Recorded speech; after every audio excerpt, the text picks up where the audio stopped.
couple of main deck red blasts, and otherwise is not touching any red cards. These red blasts will be of very little help against Ryan Hovis's Melirapod deck. So the core of the deck here, the core of the pod deck, is 4 Veteran Explorer, 4 Deathrite Shaman, and 4 Baleful Strixes. After that, all the creatures you're looking at are all 1/ofs.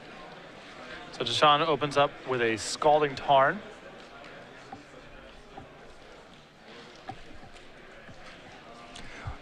Now, the Veteran Explorer decks, what do they do when they don't have Veteran Explorer? Just make their land drops. I mean, the Birthing Pod element of this deck gives it a way easier way to win the game. Doesn't have to bother with a Veteran Explorer. You can just resolve pod and value your opponent out. So an opening Cabal Therapy from Ryan on the draw is met with Force of Will by Deshaun. Very aggressive. Pitching a counterbalance. Wow. Getting rid of Force of Will and counterbalance when he doesn't yet know the hand. Perhaps these players know one another and are familiar with each other's lists, but otherwise that's a very aggressive use of Force of Will there. So Deshaun going to go ahead, break his 2 Tarns. Deathrite Shaman, another backup plan in terms of acceleration. It looks like Ryan Hovis has actually got a pretty nice little setup here with Cabal Therapy trying to clear the way so that he can Deathrite Shaman out a Birthing Pod on turn 3 and use it. Yeah, I like the setup of Ryan's decks a lot more than the traditional Nick Fit decks because those decks often just go nowhere. And we see the secret of what Deshaun was protecting. He has 2 counterbalances, does not want to risk losing one, and doesn't care about losing the second one. Stands to reason. Ryan plays a Scrubland and passes the turn, unwilling to run his Deathrite Shaman or Cabal Therapy into a potential blind counterbalance. Ah, yes, the old Abrupt Decay. Abrupt Decay takes care of the counterbalance. Legacy has been a better place since the number of counterbalances has gone down from Abrupt Decay. Yeah. Cabal Therapy from Ryan. Deshaun says that's fine. Looks at a hand of Vendilion Click and 2 lands. Jace the Mind Sculptor was the name. Are we sure that it was the Mind Sculptor, not the Architect of Thought in this board? Architect of Thought is pretty good against Deathrite Shaman. I mean, it makes it a 0 attack creature. Yeah. And there's a Deathrite Shaman from Ryan. I love when the deck that just cheats with miracles is like always the fair deck in every matchup. That's, I mean, like here, you have counterbalance top and somehow you're the good guy. So here comes a Vendilion Click from Deshaun. This looks at a hand of 2 Birthing Pods and a Deathrite Shaman. Some impressive durability, I guess, resiliency. Deshaun's going to go ahead and take the Deathrite Shaman. But I agree with you, Abrupt Decay definitely makes Legacy a better place. Yeah, and I know obviously we give Legacy, you know, like we kind of make jokes a little bit about how crazy it is, but I absolutely love the fact that Magic has this world where all the crazy legends from back in the day, they're true and even more so. Like it's this wild place where anything goes, and I think it's awesome because it adds this depth, this richness to Magic. You don't want Magic to always just be draft decks or creatures and removal spells. Yeah, you know? No, it's good to have every format to have its own thing going on. Yep, absolutely. And Legacy is its own thing.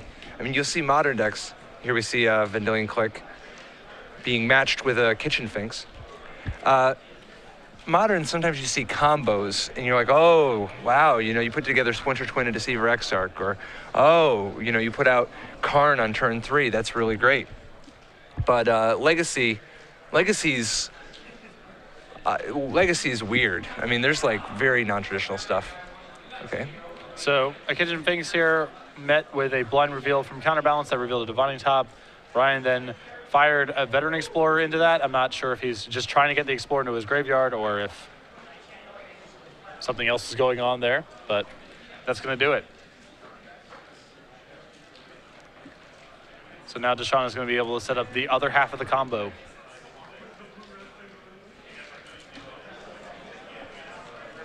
So Vendilion Click across for 3. Sometimes you just got to keep him honest.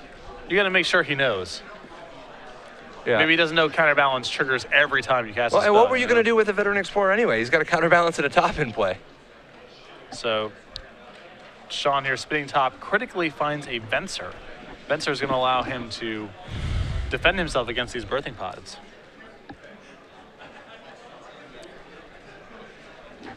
Yeah, finding Venser is so big.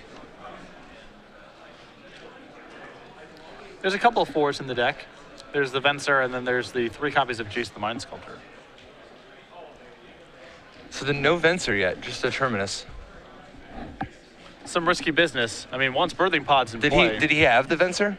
Did you see that he had a Venser on top, or? I believe so, Wow. if I'm not mistaken. But Terminus resolves, and that's going to clear the board. Oh, okay. That's Oh, Yeah, I liked okay. it. The fake out. so. Deshaun takes care of the birthing pod here, and can potentially take care of birthing pods going forward, as long as he allows that Venser to just float. So now Ryan is in a world of trouble.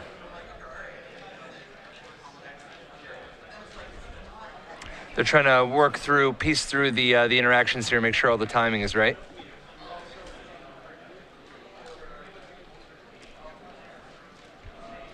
Presumably, Deshaun had a top activation, responded by topping, then used the miracle after triggering it, then resolves the top activation and puts the top on top of the Venser. Yeah. A lot of chicanery one can do with Sensei's Divining Top. Usually whenever there's a rules confusion about top, the answer is it works.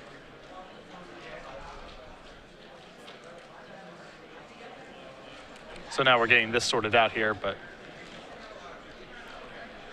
I believe Deshaun has the operations down just right. Yeah, I mean, it is technically possible to do the thing that Deshaun is trying to do. The question is, was there any confusion regarding, or not just confusion, but was there any missteps in terms of I'm activating Top's rearrange ability, then I'm using Top's draw ability, and this is all, all in response to Counterbalance's reveal ability. Then I use the miracle ability, I pay for the miracle, I then rearrange the top of the deck, and then Counterbalance resolves. So we'll get clarification momentarily on what the actual board state looks like. Why did he miracle first?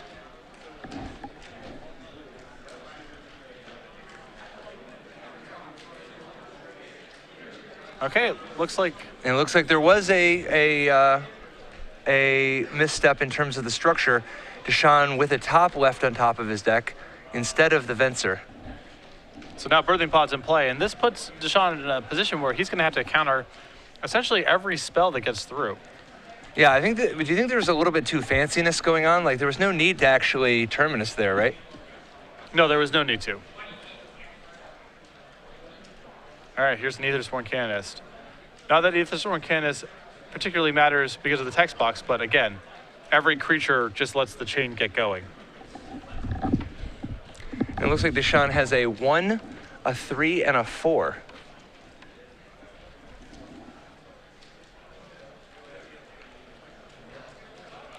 All right, so here it goes. Does he have a harmonic sliver or anything like that? There is. He has like a Sally Pride Mage, but he can't go get it right here. No, it does not appear so. Yeah, he's going to go get Eternal Witness. Eternal Witness is going to get back Abrupt Decay. This is also quite good. Catastrophic. Man, this is a tough one. This is a danger, cool things type of situation.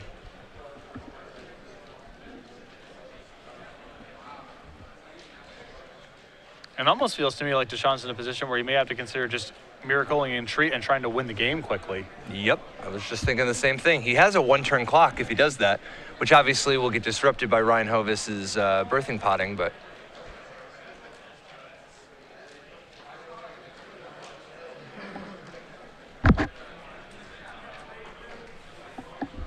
So now Could also be that this is a trap. Deshaun's trying to, hoping that Ryan's life total will drop low enough that he can just surprise him with an end step miracle of the Entreat the Angels and get in there for 8.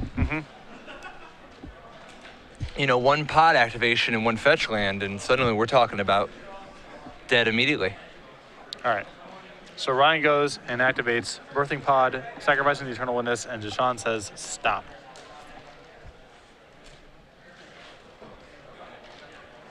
So contemplating response here. We know he has access to Venser. We know he has access to Entreat the Angels. Yeah, I don't think either one of those is a thing worth stopping right now, or worth pulling out. I mean, both are aces in up your sleeve. You know, save that. You know, save them for a rainy day. Yeah, and Deshaun agrees, and he says, "Go ahead." Sometimes you just gotta let them know you got strength, though. Yeah. Yeah, you know, you're not gonna just be pushed around. All right, so this pod is going to get Ranger Vios. Ranger Vios comes into play. That's going to find a Viscera Seer and a Deathrite Shaman. So shop is officially set up. Yeah.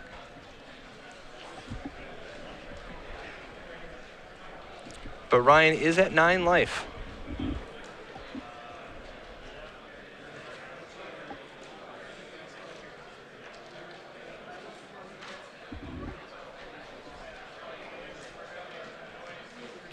So we'll see how he wants to proceed here. He also has the Veteran Explorer. He also may want to Abrupt Decay to just break out of the counterbalance. Right, unlike Cross and Grip, Abrupt Decay can't be stopped even by a 2. Even by a card of the same cost.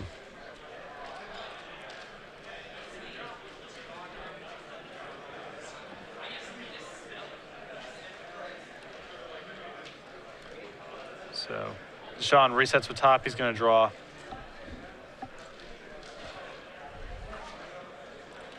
And there is Abrupt Decay on counterbalance.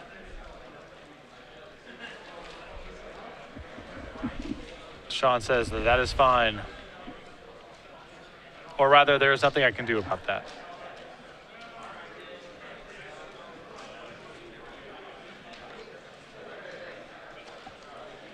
Sean, still trying to set up this Entreat the Angels. Also has the option of a Venser at some point. There's a Viscera Seer. This is Veteran Explorer.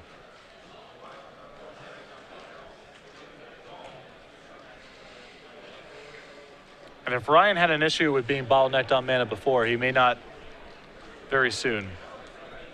I don't know. I mean, this is going to be all she wrote. If he pays 2 life right here. I mean, the possibility, though, is what if Ranger Vios goes and finds Revelark? You know, he has this Viscera Seer in play. He might just want the Revelark anyway. Mm-hmm.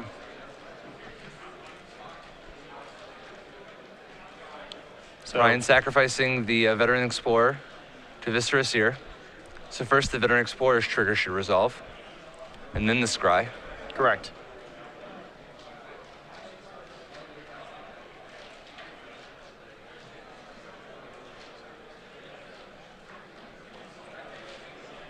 Now, Veteran Explorer is symmetrical.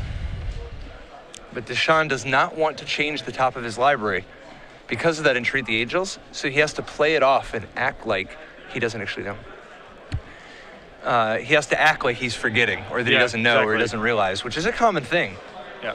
But I think this is a real smart play on Deshaun's part. Don't read the card, don't make it clear that you know, don't say, oh, I don't want anything, just ignore it. Act like you don't know what's going on. Yeah, so Veteran Explorer says made. It's not mandatory that Deshaun pick up his deck and search through it. Right. Which would require a shuffle, and then Deshaun's entire line of play is broken up.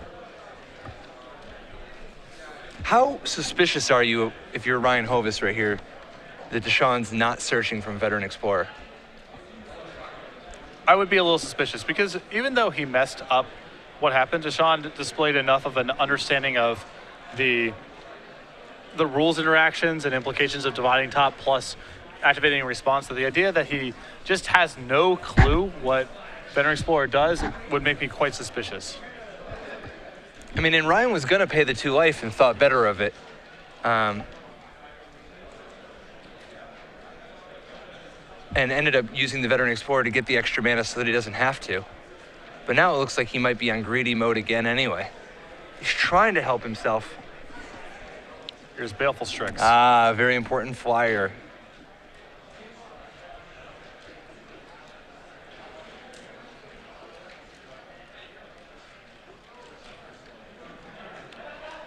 And now another Veteran Explorer.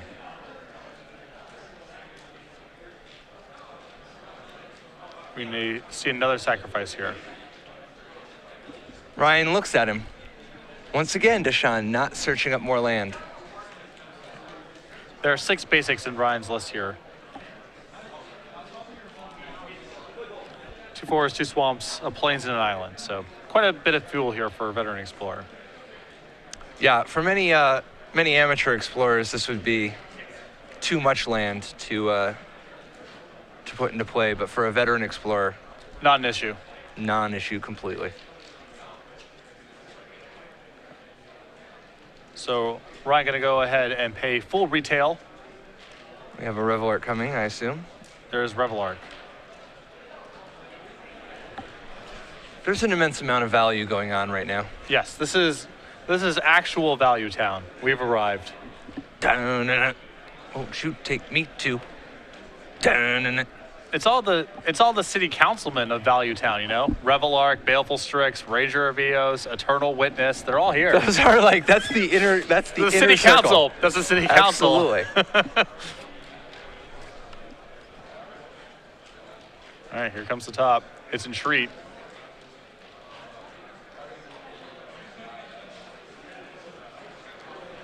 So he does this, he's going to lose his top if he activates that flooded strand and gets maximum value out of the Entreat the Angels.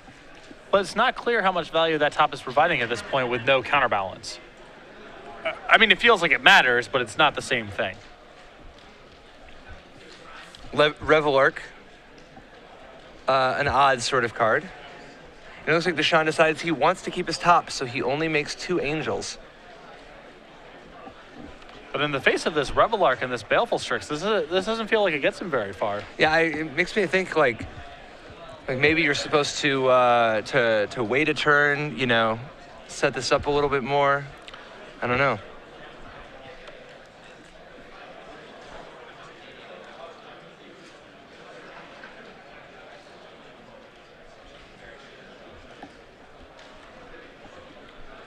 It felt like the window closed here to Entreat for 2.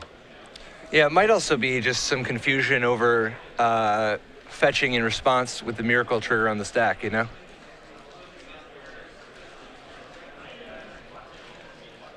So Deshaun goes ahead and attacks. Ryan's going to go and block just with the Strix.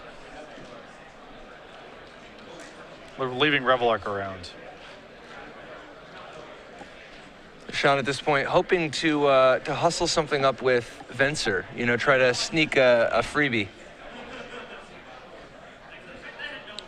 But against Revelark plus Baleful Strix, that's a very challenging wall to get through. We shall see. Hi.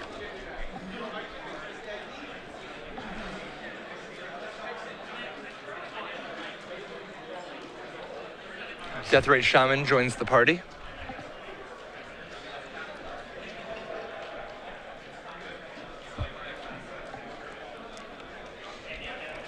What's the most value creature in Magic not in Ryan Hovis's deck? Ooh, that's a tough one. I mean, he's got all of them. You know, Ranger of Eos, Eternal Witness, Revelark. I mean, who brings the most value that he does not have? Is it Sun Titan? That's a good choice. That's got to be in the running. Mm-hmm. Anybody tuning in, if tweet at us at SCG Live, hashtag SCGDET, and if you can include hashtag value, so that we'll know which are the serious submissions. If you have any thoughts on what is the creature in Magic that produces the most value, the most value-centric. I just sort of picture something that Louise Scott Vargas would cast. And tweet at us and let us know. It's got to be which one produces the most value that is not in this Malera pod deck. So you're saying Ryan trying to go off here. He goes and pods up a Malera, hard casts his Deceiver Exarch, pods away to the Deceiver Exarch, presumably looking for Murderous Redcap. There it is. So now the pressure's on Deshaun to try to break this up. Right. I mean, a Swords to Plowshares or something like that at least buys him a little bit of time, right? Well, I'm not even sure if that's true because he can sack He needs Malira. two. He can sack Malira to the. He can sack Malira to Visceraseer, then sacrifice Revelark and reestablish.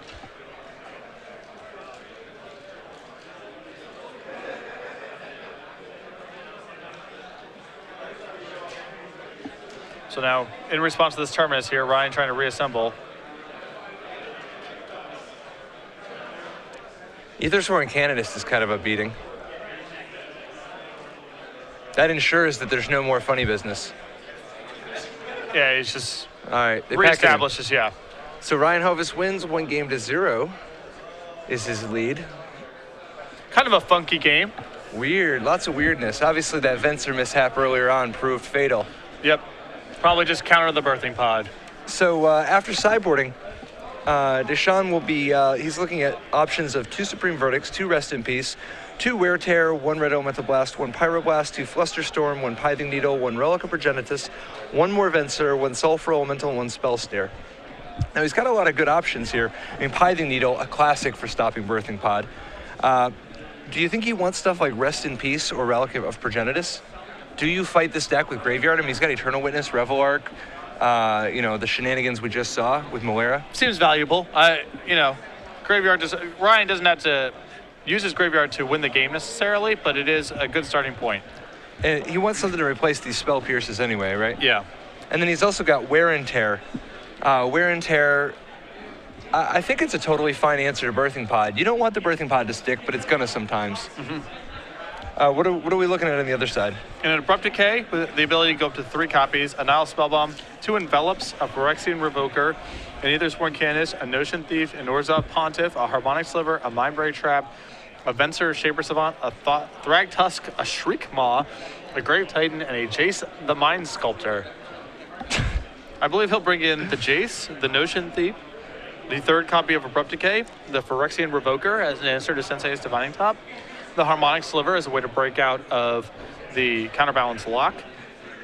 And other than that, who even knows? You said Notion Thief? Yeah, Notion Thief. Notion Thief seems hot. Dude, all those cards. First of all, who do you just... You're just sitting here playing a Birthing Pod deck, and you just have 1 copy of Jace the Mind Sculptor in your sideboard, and I'm not in any way judging. Right. But who do you not board that in against? I don't know if I could, I would just shuffle a card up at random, pull it out, and put a Jace in there if I had to. Probably against the absolute fastest decks of the format. The Jace is probably, because it's not like Ryan's drawing a bunch of Spell Pierces and Force of Wills off this Jace. He's drawing Shriek Maws and Murderous Red Cap. So it's not as powerful in the skeleton that he's put together as it is in your typical blue-based control deck. I feel like if I was allowed to, I would just add a Jace the Mind Sculptor to whatever 60 I was playing. Well, I know that if you were tasked with building this Malera pod deck, you would start with removing the 4 Birthing Pods for 4 Jace the Mind Sculptors. No, dude, Birthing Pod's a fantastic card. The 4 Veteran Explorers become 4 Brainstorms. Dude, we've been down this. We've heard this joke before. Veteran Explorer is a great card with Jace the Mind Sculptor. You can play Jace on turn 2 sometimes. You can protect your Jace by blocking your opponent's creatures. Like if they attack you with a Crawl Worm, normally Crawl Worm would kill Jace the Mind Sculptor. Veteran Explorer gets in the way. And David McDarby, actually a dealer for Star City Games, a columnist / person who makes videos. Person who plays in tournaments, is a big fan of his Veteran Explorer Planeswalker deck that explores the synergy of Veteran Explorer and Jace the Mind Sculptor. Liliana the Veil and Karn Liberated. Oh my God. So Liliana, one of the great things about Liliana in the classic Veteran Explorer Planeswalker strategy is being able to Liliana yourself in the true legacy fashion. If you kill your own creature with your Planeswalker, then you can go get some basic land for your opponent. Just a lot of negative costing going on. So Karn showing up in Legacy, that's awesome. So there's Karn. Showing up. David McDarby is playing Karn in Legacy. That's different than People Karn. play Tron and stuff, or Cloud Post, right? That's a thing. They're not Karning though. They're just killing you. They're just ever-calling you. I want to know how many Planeswalkers have been played in Legacy have cashed Legacy Open in the last You know, how many Planeswalkers have ever cashed a Legacy Open? Jace the Mind Sculptor. That's one. Liliana the Veil. That's two. Elspeth. Elspeth. Yep. Koth of the Hammer. Koth of the Hammer is 4. I think David's probably cast once with the Karn deck. Karn, that's 5. Chandra Pyromaster we've seen. That's true. Chandra. Yep, that's 6. Jace Balerion at all? Any Jace Balerons? I would have to imagine. I imagine there's one in the sideboard Definitely somewhere. Tezzeret, Agent of Bolas, Yep, we've seen. That's 8. Domre? There's got to be a Domre, right? I don't know if that's true.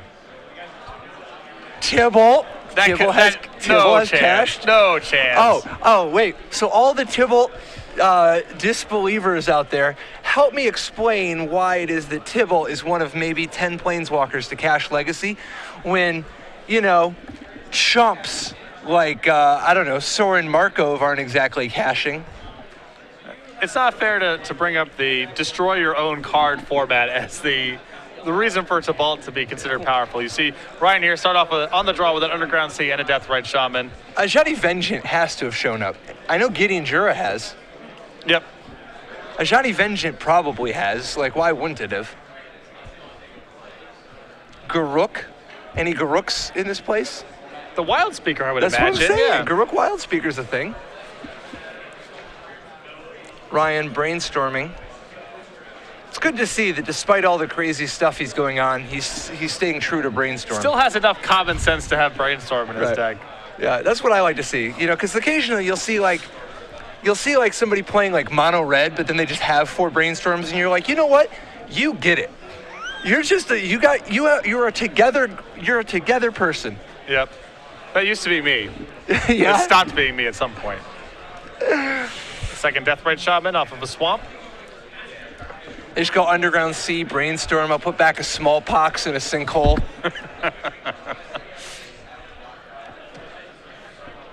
They're just playing White Weenie. Izumaru, brainstorm to find some White Weenies. Samurai of the Pale Curtain. Sure. Spectral Possession and Honor the Pure. Yeah.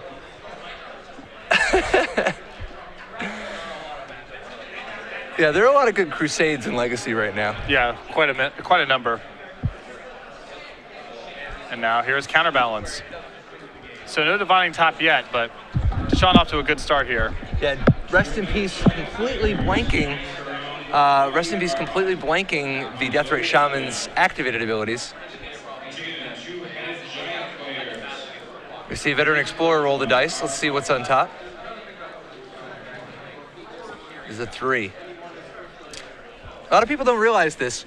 When your opponent plays a Rest in Peace and doesn't remove their graveyard at first, you actually don't have to remind them. Okay. And this is a real thing. This is a real thing in case you have a Deathrite Shaman. Like in this spot, it looks like Deshaun may not have removed one of his lands. You don't actually have to.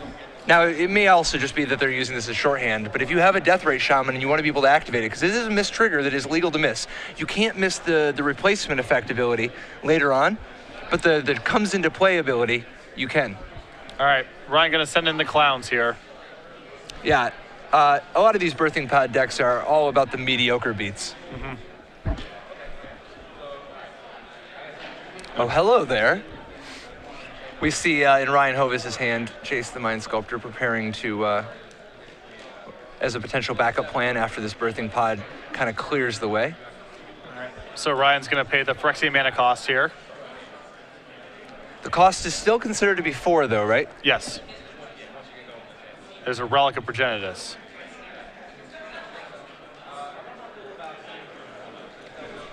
Yeah, these Miracle decks run much smoother when they're topping continuously. Though given that the Miracle decks are often really dense with 1 casting cost spells, and so are most decks in Legacy, Counterbalance can provide plenty of value even when top isn't online. Oh, yeah.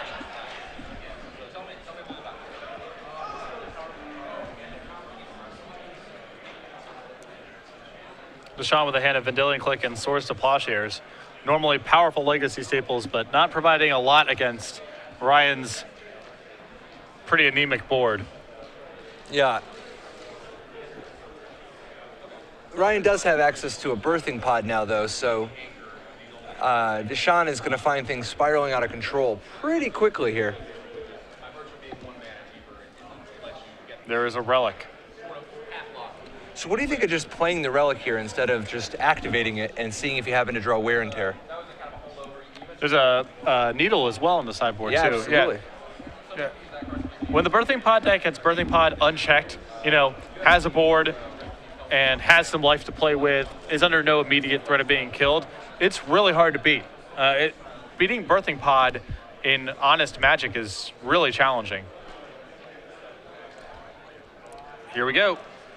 Sacrifices the Strix. What do you think is step one? Is he looking for that Deceiver Exarch? I think we get an Exarch here. I mean, he could always get Harmonic Sliver, right? Yeah, he pulls that to the front. Harmonic Sliver's kind of sexy. Can get out of the counterbalance or blow up the rest in peace and start trying to play his graveyard value game a little bit.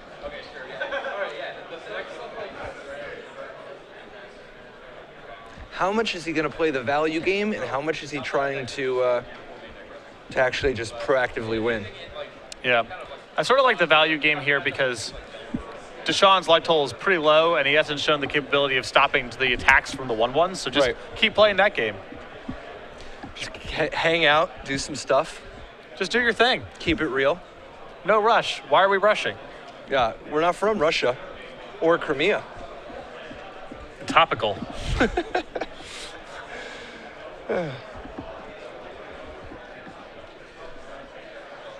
All right, so this Harmonic Sliver on the stack here. He does juicy go with targets. Rest in peace.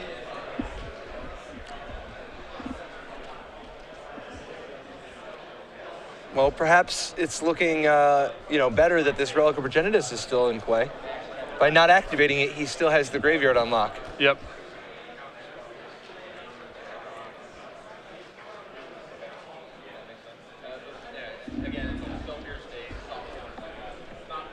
And now we'll see what Ryan's follow-up here is. He does have another way to kill his own creatures. Very important, especially a veteran explorer in play.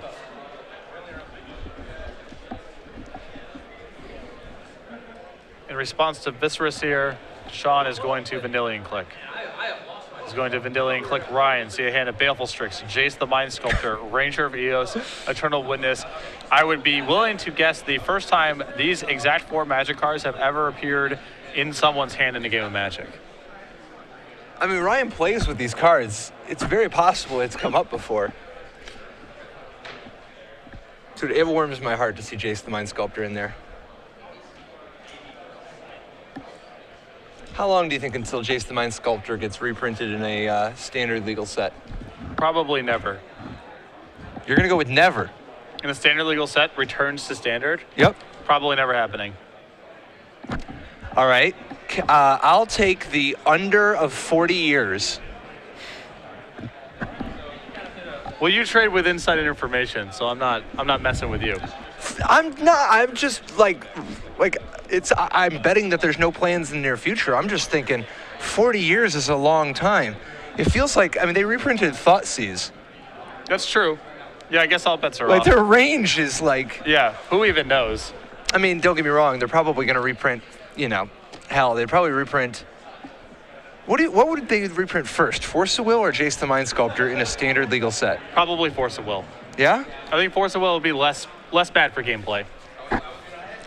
It would take a special world for Jace the Mind Sculptor to be okay. Right. But then again, it would take a special world for Thoughtseize to be okay. And that has not stopped. And we failed to find it. Well, we're in a special world. That is true. All right, so both players searching their deck for the Veteran Explorer this time. Deshaun without any Sensei's Divining Top. Instead, would rather just have mana. And demonstrates that what was going on in the first game was in fact a ruse. Yeah. He does know how Veteran Explorer Yep, works. the jig is up.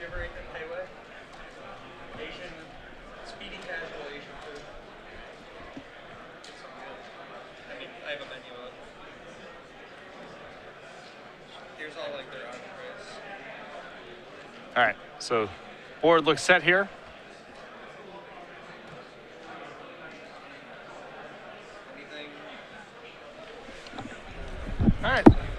little odd for Ryan there to go ahead and sacrifice the Veteran Sport preemptively and then not use the mana for anything. Especially risky with an opponent that has Entreat the Angels in their deck. Yeah, very aggressive. Here's a Supreme Verdict. Response, Ryan going to do a little sacrificing here. For fun and profit.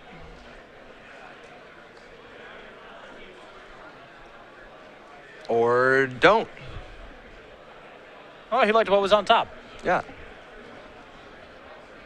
So now Deshaun with a hand of just 2 swords to plowshares. Still has the counterbalance.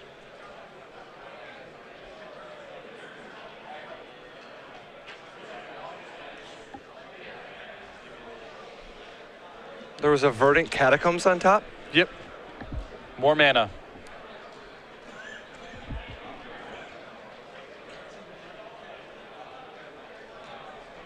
All right. Looks like Ranger of Eos time. Oh, Jace the Mind Sculptor. Good. You've got to be thrilled. There is Wear Tear. On top of the deck, does Wear Tear count as having a cost of 3, 2, or 1? It's Legacy. Nobody knows. Well, Ryan's going to answer the question for us there by simply fate sealing it to the bottom. Yeah. And his fate has been sealed.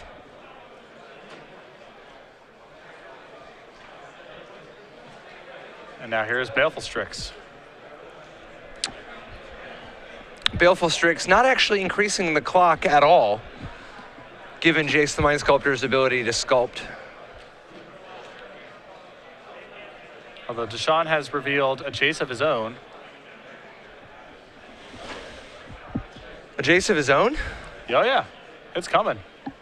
That would have been good last turn, or, you know, 1 card ago to counter the Jace. It's still pretty good now. Yeah. We have dueling Jaces, courtesy of the new rules. There's a Brainstorm. Among other cards, Deshaun finds a Divining Top. So now the lock is in. Everything's coming together now. Oh, yeah. Of course, Ryan Hovis has a Birthing Pod. And Deshaun has 2 Swords of Plowshares in hand, letting Ryan go into his turn with a creature. Ryan has drawn an Envelop. Envelop, one of the most efficient ways to counter sorceries during your end step. Yeah, not a lot of sorceries in Deshaun's deck, but they do matter. Yeah. Terminus and Entreat the Angels. Unfortunately, not great against Supreme Verdict. Not the best, but he wasn't doing that during your end step anyway. Yep.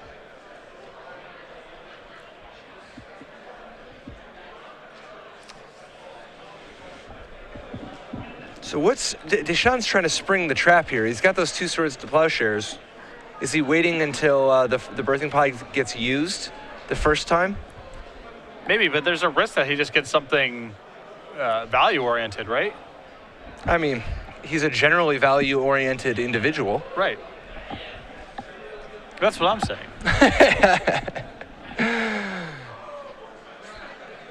That's one of the things I love about Legacy.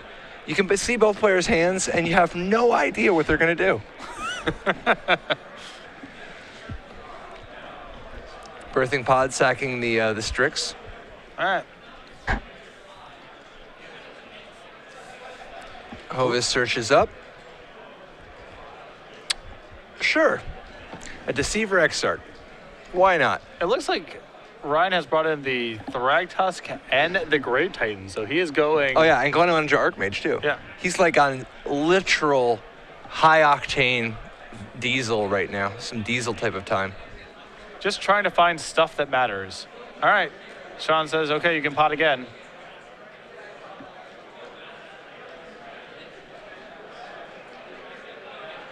Or not. That's the showdown? That's where you pick your spot, huh? Guess why not? Cost him some life and some mana. That's disruption. That is. Psychological warfare.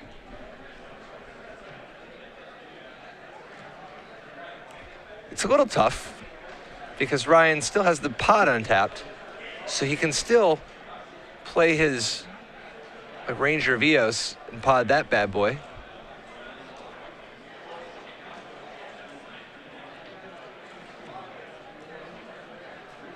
All right.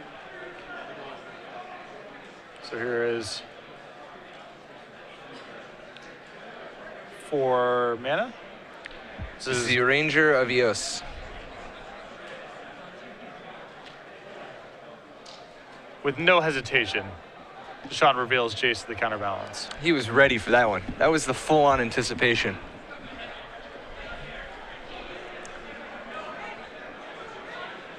That's where they go to put the spell in the stack, and you just walk into the kitchen and get yourself a sandwich and tell them to look themselves. So Jace is going to be fate sealing.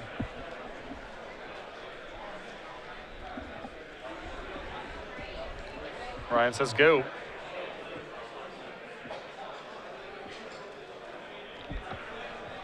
Both players executing their strategy. One player with a counterbalance top, the other with a birthing pod, both with Jace the Mind Sculptor. Jace is really good in concert with things. Yeah, no, I mean, he's got a lot of good interactions. Like, you can balance your creatures with comes into play abilities. You can rearrange the top of your library. You can exile your opponent's deck from the game. You can mess around with your opponent who has engineered the top cards of their deck somehow. Absolutely.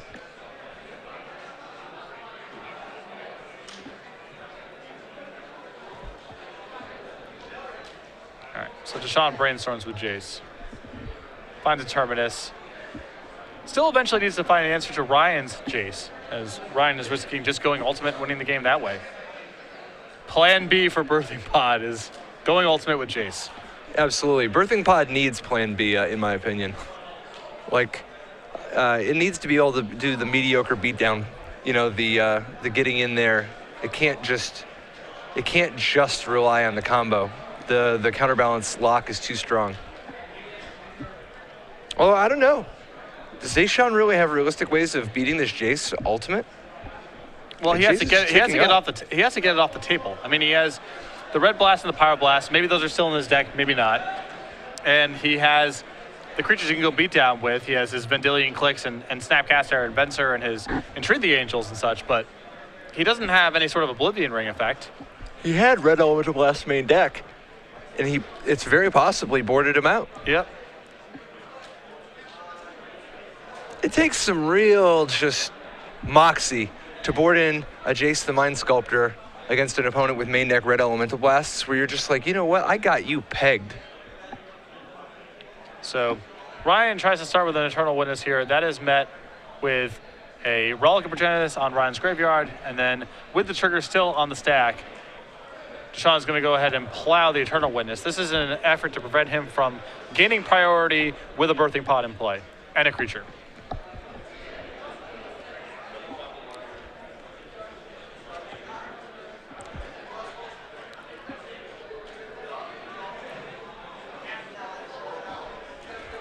So see how Ryan wants to follow this up here.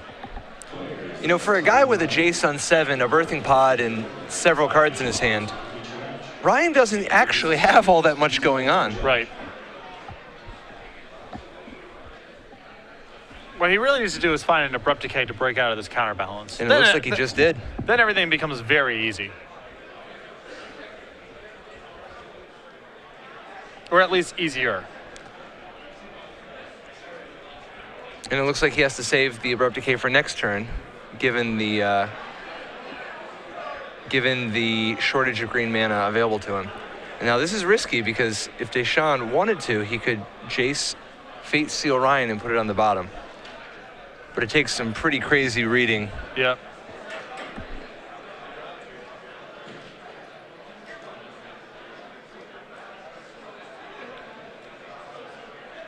Deshaun Fate Sealing himself. And now looking with top.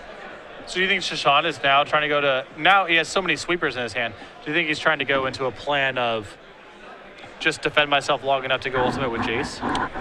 Possibly. At the very least, he wants to start ticking it up so that he can threaten to win the Jace race.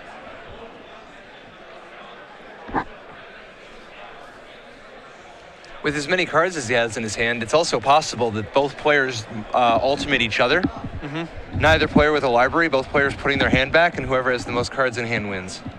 I mean, it wouldn't really come to that because obviously you'd see which way the wind is going to blow, but like, kind of an exciting possibility.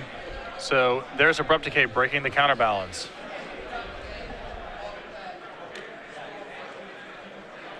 It's a Kasali Pride Mage. Kasali Pride Mage brings respectable beats.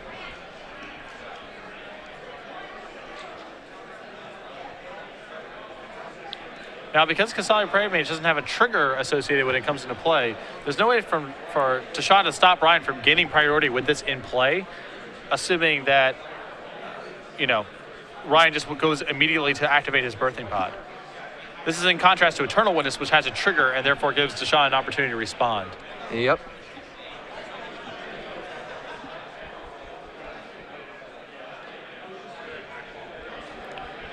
All right.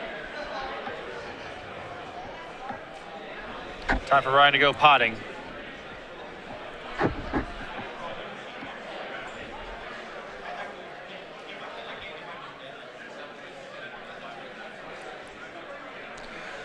And he finds a Kitchen Finks.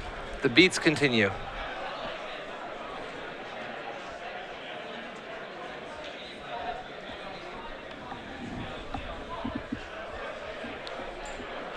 And now Ryan goes to Fate Seal Deshaun in response. That's gonna Deshaun's gonna spin top in response.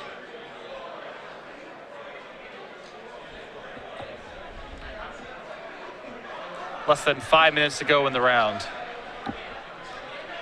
Now Deshaun's also racing against the clock. Absolutely. I mean, Ryan is up 1-0. This match has been a marathon.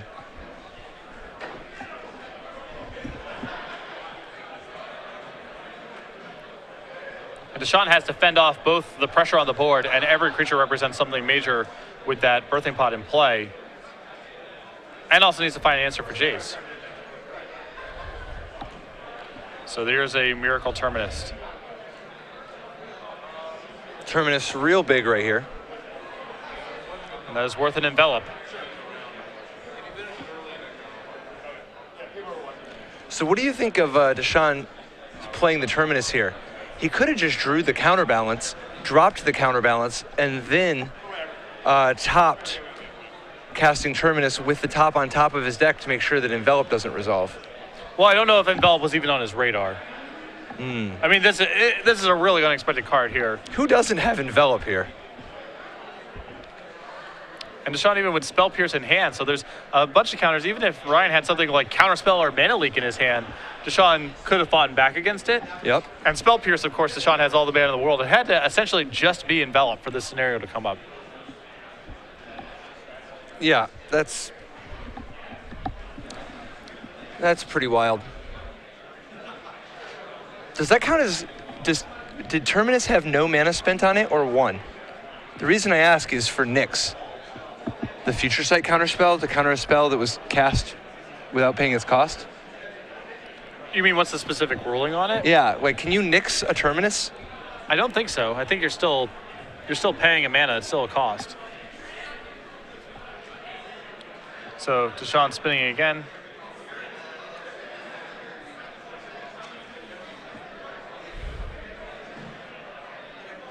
Or brainstorming rather.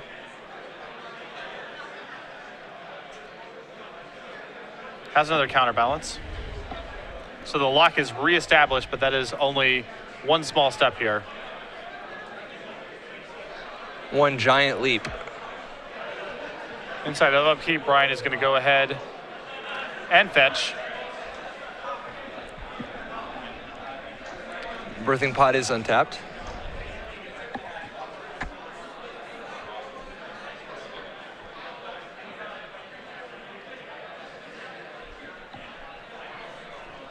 So now we'll see how he wants to proceed here. Deathrite Shaman is the draw. Can't really do anything with that in the face of Divining Top plus counterbalance. Now, I don't know that Ryan's going to win in the next 2 minutes, but it seems real hard for Deshaun to. And with Right. Ryan up a game, we might be looking at a 1-0 victory. 101.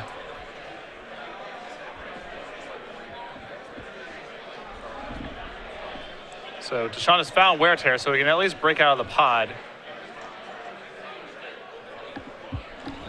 But this, of course, forces him to set the Sensei's Divining Top on top of his deck, and now Ryan has the opportunity to Fate Seal it away.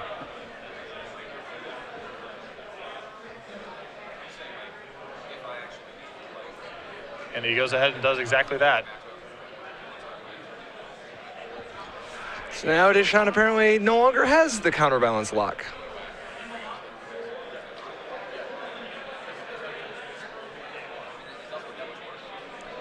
Hold up.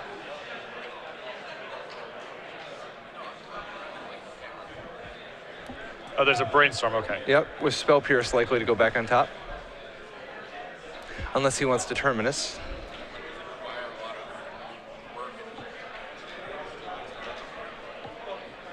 Ah, another top. So the lock is now reapplied, but again, unclear if Deshaun almost certainly can't win in time at this point. He has to find Entreat basically now, and he's at risk of just getting ultimated by Jace here. Yeah, I think he's got like, one more turn in which he could find it. I mean, he's going to have, if he passes the turn in the next 15 seconds, if he passes the turn in the next 15, he has to also not die to this Kitchen Finks. He's at 3. Yeah. Well, if he finds Entreat, he doesn't have to worry about the Finks anymore. Yep. So he's going to top Terminus, Caracas, Snapcaster Mage. All right, he's going to have 2 turns after this, so if he has Entreat next turn, he can still actually win. Well, it's not clear he has any way to shuffle his deck at this point. I mean, he gets more looks at it next turn. You know, he has a Snapcaster for Brainstorm. He has this Jason play, but... He's going to have to do this the hard way.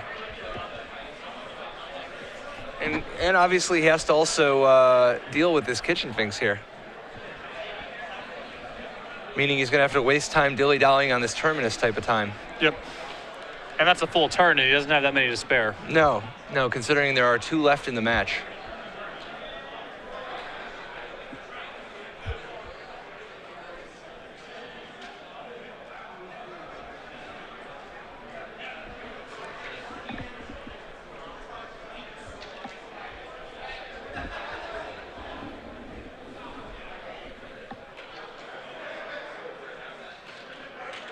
All right, Jace's Fate Sealing.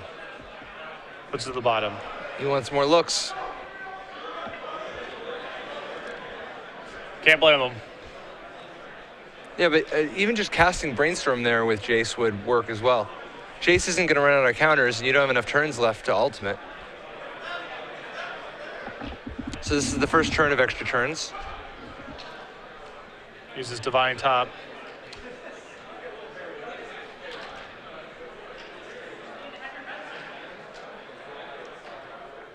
But now the top is stuck on top of his deck again. Yeah. Just spinning his tires right now. Well, this means Jace can put it on the bottom.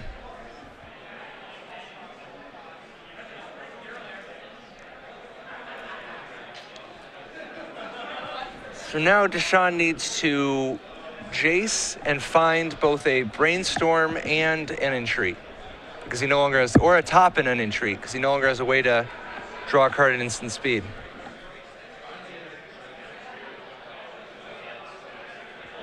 Well, he did find the Entreat, but without the top. I kind of think maybe he should have just bounced the Kitchen Finks with the Jace the Mind Sculptor. Oh.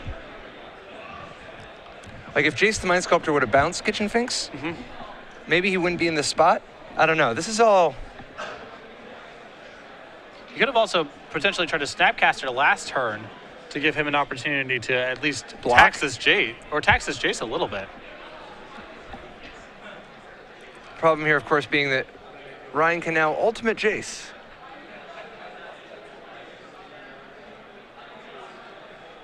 So there it is. And yeah, that's it. Can't win in time, and... Wait, Can't he just go Snapcaster my brainstorm? The first card I draw on your turn is Entreat the Angels. Entreat the Angels makes 6 Angels. Yes, that's still potentially an out there. That's what he has. Does he have Entreat in hand? It's on top of his deck. Okay, I thought he had another Terminus. I think he has. I mean, I don't know. I'm pretty sure he has an Entreat. But in any case, a lot of small weird. complexities going on right there. But Ryan Hollins wins wins that match 1-0 against Deshaun Baylock playing Blue White Red Miracles. Crazy stuff.